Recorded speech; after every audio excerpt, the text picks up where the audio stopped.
تر دې دمه ما 3 کتابه چاپ کړي دي او اول کتاب د سیاد ظالم په غشو، دویم کتاب فلسفې د محبت ورپسې ګوري، دریم کتاب چې دا هم د وصال په عینه کې، هغې نه وروسته دوه شعري ټولګې نورې دي چې رڼې اوښکې، همدارنګه اوس مې غم نشته. په دغه شاعري کې 2 برخې دي، یوه برخه د غزل ده، دویمه برخه د نظم ده، او په نظم کې بیا مختلفې برخې دي چې په هغې کې په اکثره ادبي تجنیسونو باندې موږ کار کړی ده، او په نظم کې مخمس دي، مربع دي، مسمه دي، اشاره دي، همدارنګه مختلفې برخې دي. او غزل خو فورم معلوم دي. اکثره خو غزل اسانه لیکل کېږي، ځکه که په یو غزل کې 15 بیتونه ووسي نو 15 موضوعګان یا 15 خیالونه پکې راوستلی شو. ستونزمن بیا نظم ده، ځکه چې په نظم کې په یو موضوع باندې بحث کول او هغه تر سره رسول چې موضوع نه خطا نشي، نو لیکل د نظم لږ مشکل وي او د غزل اسانه وي. اکثر وخت کې نوي شاعران چې راځي شعر لیکي، نو خبر دا ده چې د غزل فورم لږ اسانه ده، ځکه یو خو په اجتماعي رسنیو کې په اجتماع کې غزل ډیر ویل کېږي، نو په دغه وجه چې د غزل لیکل لږ اسانه دي، نو ابتدا د شاعري هم د غزل د اسانتیا نه ده، نو په دغه وجه باندې غزل زیات لیکل کېږي چې هغه فورم یې لږ وړوکی ده، اسانه ده او خیالات پکې مختلف ځایږي.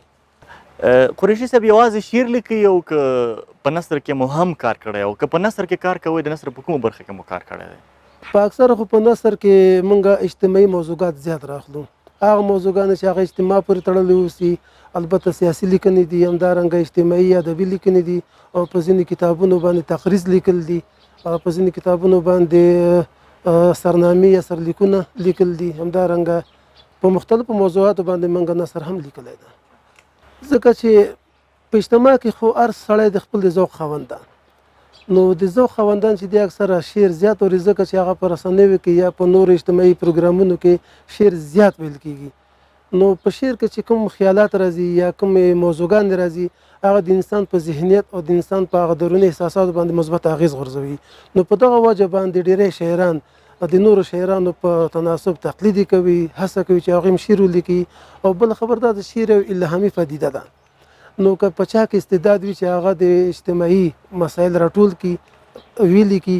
نظم یې کړي، ترتیب یې کړي، شعر ته جوړ کړي، نو په دغه وجه ده چې ډېری شاعران د ډېر اورېدونکو په وجه باندې نو شعر ته هڅه کوي. په اوس وخت کې کومې برخې ته ډېر زیات کار کول پکار دي، نثر ته که نظم ته، چې دا برخه لا غني شي؟ مننه کوم عثماني صاحب، په اوسني عصر کې باید دواړو برخو ته کار وشي. که چېرته نظم یا شعر لیکل کېږي، نو هغه صنعتي شعرونه دی ولیکي چې په هغې کې زیات موضوعات ادب پورې تړلي وي، یا د ادب په منځ کې هغه کوم سکتورونه چې دي هغې پورې تړلي وي. که په شعر او په نظم کې هم کار کوي، نو باید هغه ادبي صنعتونه په پام کې ونیسي، تر څو زموږ دغه نوی نسل چې شعر لیکي یا شوق لري، د اورېدلو شوق لري، د لیکلو شوق لري، تر څو په هغه ادبي صنعتونو باندې هم وپوهېږي یا د شعر په هغه اهمیت باندې هم وپوهېږي. او په ضمن کې نثر ته هم ډېر ضرورت ده، ځکه چې ډېری مسایل داسې دي چې هغه په نظم په شعر کې نه ځایږي، نو د نثر په وجه باندې موږ کولی شو چې هغه د ټولنې کوم پیغام چې ده هغه د نثر په وجه باندې ټولنې ته خپور. پښتو برخه د ریسرچ په برخه کې ډېره زیاته کمرنګه ده او کار ورته نه دی شوی، څه کول پکار دي چې دغه برخه لا غني شي؟ په شعر او ادب کې چې کوم کارونه تقریبا 3 لسیزې یا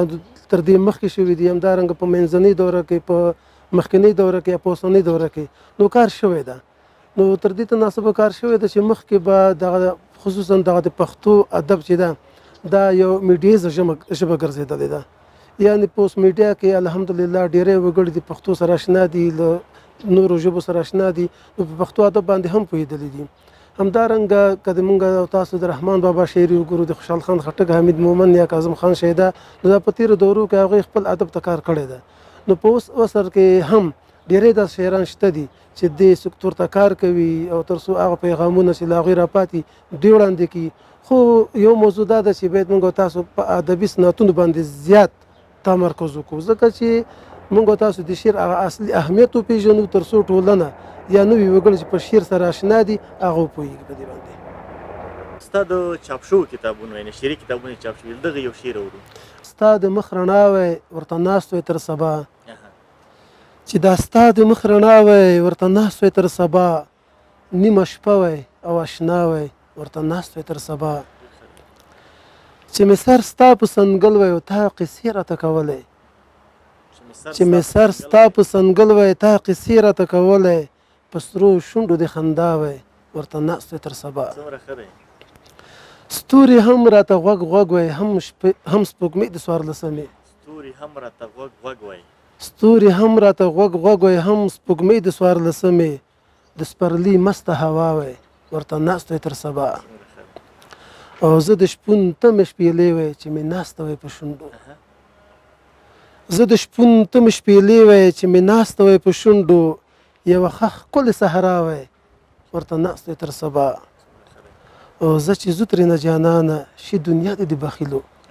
زه چې زو ترېنه جانانه زه چې زو ترېنه جانانه شي دنیا دې د بخیلو کاش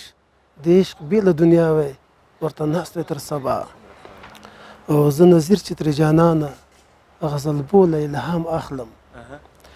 زه نظیر چې ترې جانانه غزل بوله الهام اخلم غزل بول سترګې ستا وی ورته ناست وی تر سبا غزل بول سترګې ستا وی ورته ناست وی تر سبا